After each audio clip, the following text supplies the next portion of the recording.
Il aura fallu attendre 169 jours d'un conflit d'une violence inouïe.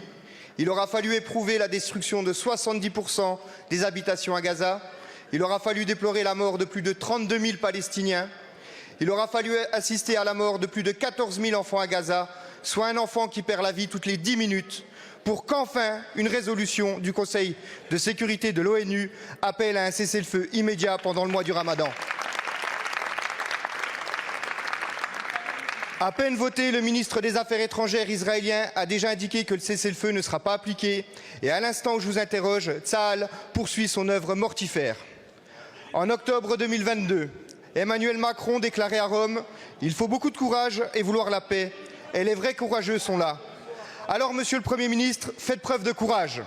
Que la France dépose une résolution au Conseil de sécurité pour demander un cessez-le-feu permanent. Que la France reconnaisse l'État de Palestine, comme l'Espagne et l'Irlande se sont engagés à le faire. Hier, Stéphane Séjourné a salué l'adoption de cette résolution et a appelé à sa pleine mise en œuvre. Pourtant, ce matin, les médias Disclose et Mars Actu révèlent que la France aurait livré en secret des cartouches de fusil mitrailleur Negev 5 à la fin du mois d'octobre 2023, une arme utilisée par les soldats israéliens dans la bande de Gaza. Le 21 février, la porte-parole du gouvernement, Priska Thévenot, déclarait pourtant qu'aucune munition tirée par Israël n'a été livrée par la France. Et le ministre des Armées assurait à la représentation nationale que la France ne livrait plus que des composants élémentaires et uniquement défensifs à Israël. Nous aurait-il menti, Monsieur le Premier ministre?